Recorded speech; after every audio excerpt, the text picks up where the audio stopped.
It began, as so many of these nights now begin, in darkness with the low mechanical hum of engines that residents of central and western Russia have come to recognize almost instinctively. In the early hours of July 18th, waves of drones moved across Russian airspace. And by the time the sun came up, two towns hundreds of kilometers apart were counting their dead, tending to their wounded, and staring at the smoking remains of buildings that, only hours earlier, had simply been warehouses. This was not a front line. This was not a military base in the traditional sense. It was a logistics center belonging to one of Russia's most recognizable companies, a retailer whose brand is as familiar to ordinary Russian shoppers as any supermarket chain. And that familiarity is exactly what makes this story land so heavily. War, when it touches a battlefield, feels distant to most people. War, when it touches a warehouse where night shift workers sort packages destined for someone's doorstep, feels close, immediate, and deeply unsettling. The town at the center of the worst of it is called Kotovsk, a modest industrial community in Russia's Tambov region, roughly 475 kilometers southeast of Moscow. It is not a place that most people outside Russia could have located on a map before this week. It is the kind of town built around a handful of major employers, the kind of place where a large logistics facility isn't just a building, it's a significant piece of the local economy, a place where neighbors work alongside neighbors, where the night shift is filled with people who chose those hours for reasons as ordinary as childcare schedules or preference for quiet mornings. According to the regional governor, Yevgeny Pervyshov, drones struck a warehouse operated by Wildberries, Russia's largest online retailer, in the dead of night. 7 people working that night shift were killed instantly. Another 24 to 25 people, depending on which official count you look at, were injured, some of them seriously enough to require ongoing hospital care. The governor's own words, translated and shared widely across social media and telegram channels in the hours that followed, carried a tone that mixed grief with a pointed political message. He suggested that the toll could have been far worse, that had the attackers achieved everything they intended, the number of civilian casualties might have climbed significantly higher. He also said that dozens of drones, upward of 24 by his account, were intercepted and destroyed before they could reach their targets, which tells you something important about the scale of what was actually launched that night. This was not a single stray drone that slipped through. This was a coordinated wave, a saturation attack, the kind of operation that requires planning, coordination, and a significant investment of resources on the attacking side, precisely because the goal of these barrages is to overwhelm air defenses rather than to rely on a lone weapon finding its mark. Employees who survived the strike described chaos in the moments after impact. One worker recounted how the warehouse caught fire almost immediately after being hit, how alarms and shouting replaced the usual hum of conveyor belts and forklifts, how staff scrambled to evacuate through smoke-filled corridors while the building around them began to buckle. There's a particular kind of horror in surviving an attack at your workplace, a place you associate with routine, with paychecks, with mundane tasks like scanning barcodes and stacking boxes. It is not a trench. It is not a bunker. It is not a place where danger is expected. And that gap between expectation and reality is part of what makes accounts like this one so haunting to listen to, even secondhand, even translated, even filtered through the noise of competing narratives online. There is also an added layer of uncertainty and controversy in exactly how the fire spread and how extensive the destruction became. Monitoring of various telegram channels close to the incident suggested that some of the blaze may not have come directly from the drones themselves, but from Russia's own air defense systems attempting to intercept the incoming threats overhead. This is a detail worth sitting with for a moment because it captures something essential about modern drone warfare. Falling debris, whether from a destroyed drone or an interceptor missile, does not simply vanish. It comes down somewhere, and in a densely built area, somewhere can mean a warehouse roof, an apartment block, a hospital parking lot. Even a successfully intercepted drone can cause damage and casualties on the ground below, a fact that complicates the entire calculus of measuring the human cost of these nightly barrages. When you hear that dozens of drones were shot down, that is often reported, understandably, as a defensive success. But it is worth remembering that shot down does not always mean harmless. Warn us, something has to come down, and physics does not particularly care about press releases. While the world's attention understandably gravitated to Kotovsk because of the fatalities there, it was not the only site hit that night. In the Moscow region, hundreds of kilometers to the northwest, another Wildberries logistics facility, this one in the city of Elektrostal, roughly 50 kilometers east of the Russian capital, was also struck. The governor of the Moscow region, Andrei Vorobyov, reported that 24 people were injured in that attack. Photographs and footage circulating from the scene showed a structure engulfed in flames, with reports suggesting that the fire had spread extensively enough to threaten the structural integrity of parts of the building. Emergency crews worked through the night and into the following morning to bring the blaze under control, a task made more difficult by the scale of the facility itself. These are not small buildings. Modern logistics warehouses, especially for a company operating at the scale of Wildberries, are enormous structures, often the size of multiple football fields, packed with shelving, packaging materials, and inventory, all of which can serve as fuel once a fire takes hold. The Moscow region did not stop at Elektrostal either. In the nearby city of Noginsk, falling drone debris, again likely connected to interception efforts rather than a direct strike, ignited a fire at an oil storage depot. 2 people were reported injured there, but perhaps the most striking detail to emerge from Noginsk was not about the fire itself, but about the precautionary evacuation that followed. A maternity hospital located near the depot was evacuated as a safety measure, with reports indicating that roughly 22 women in labor, along with 7 children, were moved to safer locations. Try to picture that scene for a moment. Medical staff coordinating an emergency transfer of women in active labor in the middle of the night because a fire had broken out nearby as a direct consequence of a drone attack aimed at a completely different target.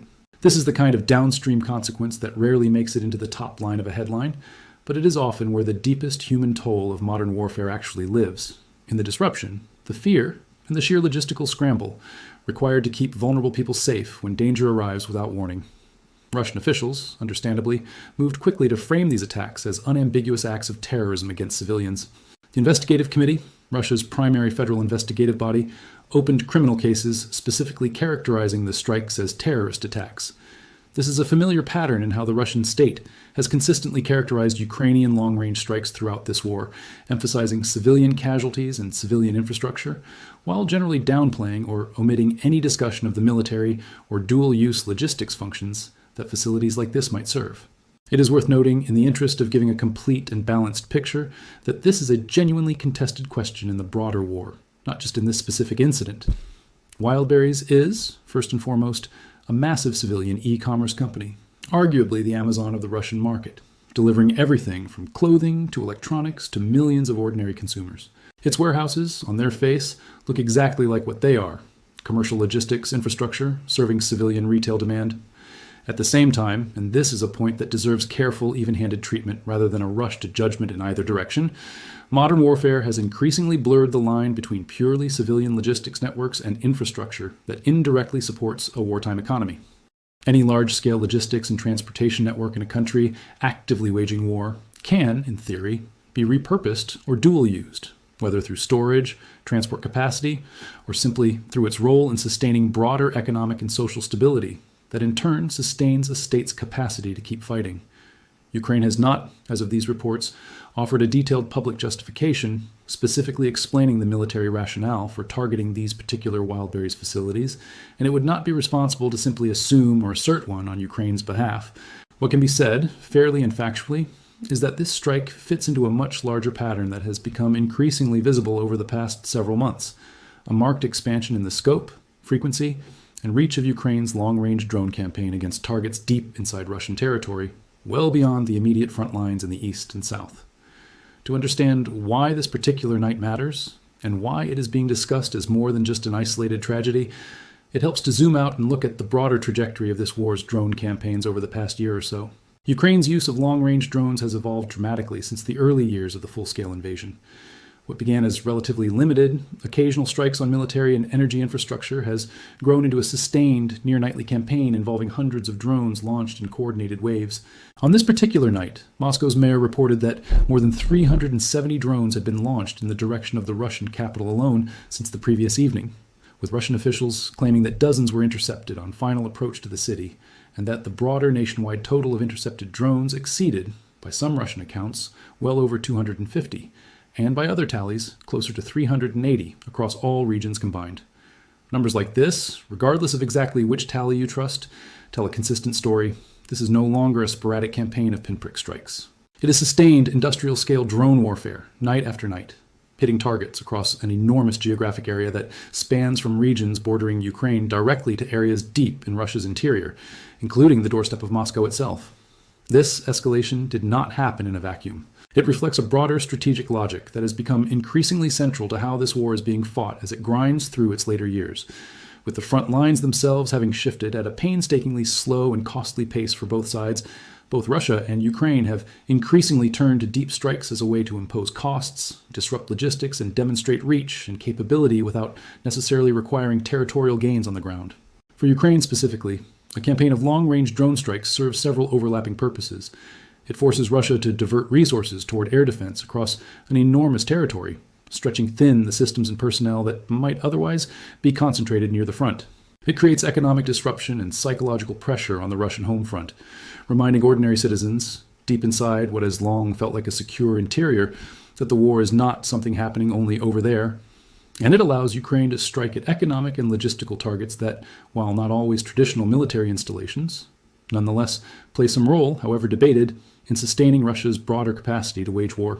It's worth pausing here to reflect on just how much this represents a shift from how many people, especially outside the region, still imagine this conflict. For a lot of casual observers, the mental image of the Russia-Ukraine war remains frozen somewhere around 2022, in the early chaotic weeks of the full invasion, or perhaps around the grinding trench warfare and artillery duels that dominated coverage in the years that followed. But by the summer of 2026, the character of the war has shifted substantially. Long-range drones, both cheap and increasingly sophisticated, have become one of the defining weapon systems of this conflict's later phase, alongside continued heavy reliance on artillery and increasingly autonomous systems on both sides. Russia, for its part, continues to conduct its own extensive drone and missile campaigns against Ukrainian cities, energy infrastructure, and port facilities, particularly around Odessa and Mykolaiv. A pattern of strikes that has run in parallel and has, in various reporting cycles, stretched across many consecutive days as part of what some observers have described as a renewed strike campaign against Ukrainian port infrastructure. This is very much a two-way exchange of long-range strikes, even if the specific incident at the heart of this story involves Ukrainian drones hitting Russian targets. Turning back to the human and corporate dimension of the story, the response from Wildberries itself adds another layer to how this event has been processed and discussed. Tatiana Kim, the company's co-founder and chief executive, released a statement in the aftermath describing it as a terrible night, both for Russia broadly and for the company specifically, and she offered condolences to the families of those who were killed. Wildberries confirmed that both of its affected logistics complexes, the one in Kotovsk and the one in Elektrostal, had come under attack, and the company indicated that firefighting efforts at the Tambov facility had eventually succeeded in bringing that particular blaze under control, while crews continued working at the Elektrostal site well into the following day. In a detail that speaks to the purely commercial dimension of a company operating in wartime conditions, Wildberries also indicated it would not be compensating for the loss of goods destroyed in the attacked warehouses. A reminder that behind the human tragedy, there is also a business grappling with property loss, insurance questions, and operational disruption on a scale that will likely affect supply chains and delivery timelines for customers across the country in the days and weeks ahead. It is worth taking a moment to sit with the scale of a company like Wildberries within Russian society, because that context helps explain why an attack on its warehouses resonates so broadly, well beyond the immediate localities affected. Wildberries has grown, over roughly the past decade and a half, into an e-commerce giant that touches the daily lives of an enormous share of the Russian population. It is not a niche business.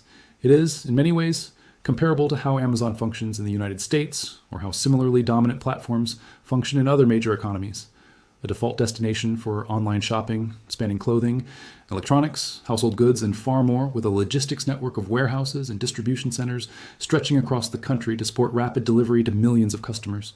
When a company of that scale and that level of embeddedness in ordinary daily life becomes a target, even indirectly, even as part of a broader strategic logic tied to dual-use logistics infrastructure, it creates a particular kind of ripple effect in public consciousness. It is not an abstract military target. It is the place where the package you ordered last week probably passed through. It is a brand name printed on delivery vans that most Russians have seen countless times without a second thought. That familiarity is precisely what makes this story different in tone from a report about, say, a strike on a refinery or a military depot. It lands closer to home, quite literally, for an enormous number of people who have never worked in a factory or served in uniform, but who have at some point ordered something from that company's app. There's also something worth exploring in the specific detail of the night shift, because it recurs across the reporting, and it deserves more attention than it often receives. Night shift work, in warehouse and logistics operations everywhere in the world, tends to attract a particular demographic, often people balancing other responsibilities during the day, students, parents, people supplementing other income, or simply those who have found that working through the night suits them better for reasons entirely unrelated to any of this. The 7 people who died in Kotovsk were, by definition, people who were at their posts specifically because it was nighttime, doing work that, on any other night, would have passed entirely unremarked. There's a particular cruelty in that timing, not because daytime workers would have been any less deserving of safety, but because the choice to strike overnight, whatever the strategic reasoning behind it, inevitably targets whichever shift happens to be present. And in this case, that shift consisted of people whose ordinary Tuesday, or in this case Friday night into Saturday morning, became a moment of sudden and irreversible loss. Stepping back further still, it's worth situating this single tragic night within the broader emotional and political atmosphere that has settled over both Russia and Ukraine as this war has stretched into its later years. For Russian civilians living far from the front lines, particularly in regions like Tambov that have historically felt relatively insulated from the direct violence of the conflict. Incidents like this one puncture a sense of distance that many had, consciously or unconsciously, relied upon. The war, for a long stretch of its duration, was something that happened primarily in Ukraine's eastern and southern regions, something visible mostly through state television coverage, casualty announcements, and economic ripple effects like sanctions and currency fluctuations, rather than something that arrived physically and violently in one's own town. As deep strikes have become more frequent and more far-reaching over the past year, that sense of distance has eroded region by region, and Tambov's addition to that list, however unwillingly, marks another step in a pattern that has been building for some time. On the Ukrainian side, meanwhile, the logic of these strikes is generally framed, at least by those defending the strategic approach, as a matter of reciprocity and deterrence in a war where Ukrainian cities, energy grids, hospitals, and civilian infrastructure have been subject to sustained Russian bombardment since the earliest days of the full-scale invasion. Proponents of Ukraine's long-range strike campaign argue that a purely defensive posture, one that absorbs strikes without imposing meaningful costs deep inside Russian territory, would do little to change Russian calculations about the sustainability of continuing the war.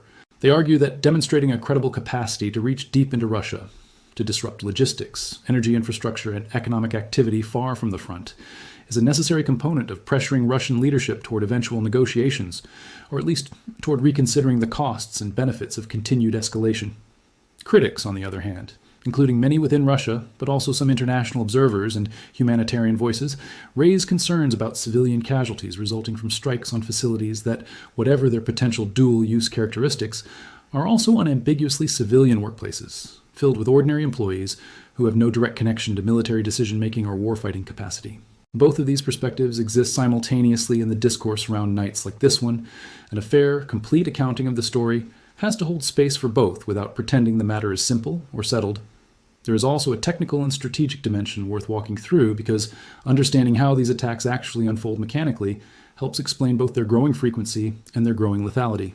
Modern long-range attack drones used in this conflict are generally inexpensive relative to traditional cruise missiles, often costing a small fraction of what a conventional guided missile might cost, while still being capable of traveling hundreds of kilometers to reach their targets. This cost asymmetry is central to understanding why both sides have leaned so heavily into drone warfare as this conflict has matured. A relatively cheap drone produced in large numbers allows an attacking force to launch saturation waves designed explicitly to overwhelm air defense systems, forcing the defending side to expend far more expensive interceptor missiles, or to rely on a mix of electronic warfare, physical destruction via anti-aircraft guns, and other countermeasures, simply to keep pace with the volume of incoming threats. When you hear reports of 250 or 370 or nearly 400 drones launched in a single overnight window, you are witnessing the practical application of this strategic logic. Overwhelm through volume, accept that a meaningful percentage will be intercepted, and rely on the remainder getting through to inflict damage disproportionate to the cost of the weapons involved. This dynamic also explains why interception itself, while framed by Russian officials as a defensive success story, does not eliminate risk on the ground. As already discussed in relation to the fires in Kotovsk and Noginsk, an intercepted drone or a destroyed interceptor missile does not simply cease to exist. Debris falls. Fuel, if any remains on board, can ignite. Warheads, depending on design and the nature of the intercept, may still detonate partially or fully upon impact with the ground, even after being struck by a defensive system. This is one of the under-discussed realities of modern air defense in densely populated or industrially developed areas. Even a successful intercept can produce casualties and property damage, simply displaced from the original intended target to wherever the wreckage happens to land. In an area with warehouses, oil depots, apartment buildings, and hospitals, all within relatively close proximity, as appears to be the case in parts of the Moscow region affected that night, this displacement effect can be nearly as consequential as a direct hit. It's also worth reflecting, from an analytical standpoint, on what this specific pairing of targets, e-commerce logistics warehouses, tells us about how the concept of legitimate wartime targets has continued to expand and evolve throughout this conflict. Earlier phases of the war saw Ukrainian long-range strikes concentrated heavily on more traditionally recognizable military and dual-use targets: airfields, ammunition depots, oil refineries feeding military fuel supplies, and defense industrial facilities directly producing weapons or components.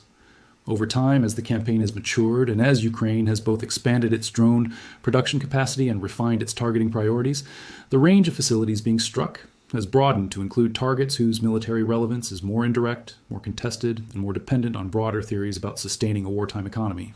A massive logistics and retail distribution network, regardless of whether any specific shipment passing through its warehouses ever touches anything military in nature, nonetheless represents a significant node in the broader economic infrastructure that keeps a country functioning during wartime, employing people, generating tax revenue, and maintaining a sense of normalcy that indirectly supports a government's capacity to sustain public tolerance for continued conflict. Whether that theory of targeting is strategically sound, whether it is proportionate, and whether it is consistent with the laws of armed conflict governing the protection of civilian objects are all questions that will likely continue to be debated by military analysts, legal scholars, and human rights observers long after this particular night fades from daily headlines. What can be said with more confidence, based simply on the pattern of events unfolding this summer, is that the trajectory points toward continued escalation rather than de-escalation, at least in the near term. The scale of drone production on both sides has continued to grow. Ukraine has increasingly emphasized domestic drone manufacturing as a strategic priority, reducing its dependence on external supply chains for at least this category of weapon, and allowing for a level of production volume that would have been difficult to imagine in the earlier years of the war. Russia, correspondingly, has continued to invest heavily in expanding and layering its air defense networks, while also continuing its own extensive long-range strike campaigns against Ukrainian territory, including the sustained strikes against port infrastructure in Odessa and Mykolaiv that have run for many consecutive days, as part of what some Russian military commentary has described as a deliberate, sustained pressure campaign. Neither side appears, at least based on current patterns, to be approaching anything resembling a pause in this dimension of the conflict, even as diplomatic conversations and periodic references to potential negotiations continue to surface in international coverage from time to time. For the families in Kotovsk who lost loved ones on the night shift, none of this broader strategic analysis will offer much comfort. Grief does not organize itself according to strategic logic or geopolitical framing. It organizes itself around empty chairs at dinner tables, around phones that will not be answered, around funerals that no family expects to be planning on an ordinary weekend in July. The same is true for the families in Elektrostal dealing with injuries, for the parents whose newborns and laboring mothers were evacuated in the middle of the night from a maternity hospital near Noginsk, and for the countless employees across both affected facilities who now return, or do not return, to workplaces forever changed by what happened there. War, however it is analyzed, however it is debated in terms of legitimate targets and strategic necessity, ultimately expresses itself most powerfully in exactly these kinds of individual, human terms. A night shift that ended in tragedy. A warehouse that became a headline, a company statement offering condolences that, however sincere, cannot undo what has already happened. As this story continues to develop in the hours and days following the initial reports, several threads will likely remain worth watching closely. There is the question of final casualty figures, which in incidents like this often shift somewhat as initial chaotic reporting gives way to more complete hospital and emergency service accounting. Early reports in situations like this frequently see numbers adjusted upward or downward as the full scope becomes clear. There's the question of how Wildberries itself will manage the operational disruption, both in terms of the immediate physical rebuilding or relocation of affected logistics capacity, and in terms of the broader financial and reputational impact of having become, whether by strategic design or unfortunate circumstance, a recurring target within this conflict's ongoing drone campaigns. There's the diplomatic dimension as well, the question of how this specific incident factors into broader international discourse around the war, whether it becomes a talking point in official statements from various governments, whether it factors into any ongoing or future ceasefire or negotiation discussions, and how it is characterized differently across Russian state media, Ukrainian officials, and international outlets, each bringing their own framing, their own selective emphasis, and their own political context to how this single night gets remembered and referenced going forward. And there is, finally, the question of what comes next, not in the abstract sense of grand strategy, but in the concrete sense of what tomorrow night and the night after that will look like for towns and cities across Russia that have, until recently, felt at least somewhat removed from the physical reality of this war. If the trajectory of the past year holds, and there is little in the current pattern of events to suggest it will not, nights like this one are likely to recur in different towns, against different facilities, with different combinations of casualties and property damage, each one adding another entry to what has become a grim, ongoing accounting of a war that shows no clear signs of approaching its conclusion. The specifics will vary.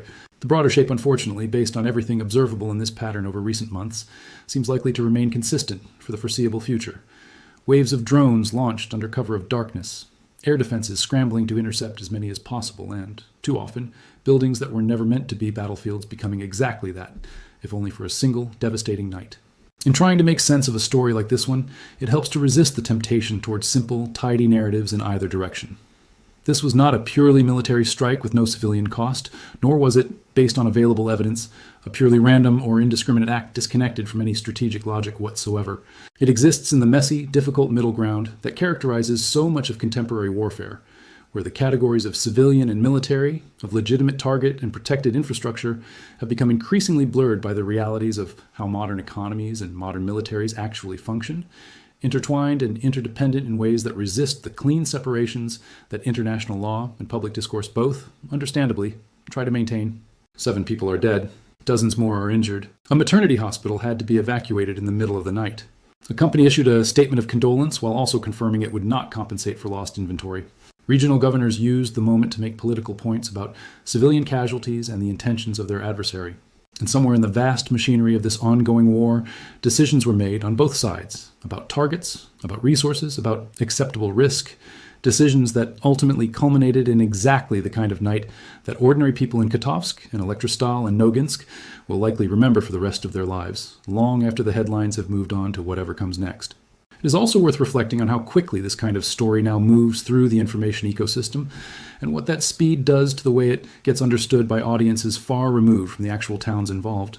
Within hours of the first drones striking Kotovsk, competing accounts were already circulating. Regional governors posting on Telegram with casualty figures, employees sharing raw, unfiltered video from inside the burning warehouse, monitoring channels, speculating about the true source of the fires, and international wire services racing to confirm and package the details into something publishable. This compressed timeline, from event to global headline in a matter of hours, is itself a distinctly modern feature of how wars like this one are experienced by outside observers.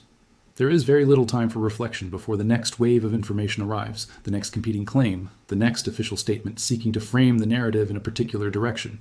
For anyone trying to understand what actually happened on a night like this, the challenge is not a shortage of information, but an overabundance of it, fragments arriving from multiple directions simultaneously, each carrying its own bias, its own agenda, its own gaps in verification. Sorting through that noise to arrive at something resembling a clear, fair account takes time and care, and even then, some details, like the precise cause of a given fire or the exact final casualty count, may remain genuinely uncertain for days or longer. There's one more dimension worth naming before closing out this account, and it concerns the sheer ordinariness of what was destroyed alongside the extraordinary tragedy of the lives lost. A logistics warehouse, by design, is a mundane place. It exists to be efficient, unremarkable, functional. Nobody visits a Wildberries fulfillment center expecting drama or history. And yet, for one night in July, an ordinary industrial building in a town most people had never heard of became, briefly, one of the most discussed locations in international news coverage of this war. That transformation, from utterly unremarkable to globally significant in the span of a single night, is itself one of the quiet, recurring tragedies of modern conflict. It is rarely the storied, symbolic landmarks that bear the heaviest cost. It is far more often the warehouses, the depots, the ordinary workplaces where people simply showed up to do their jobs, never imagining that the routine hum of the night shift would become, for a handful of families, the last sound they ever associated with someone they loved.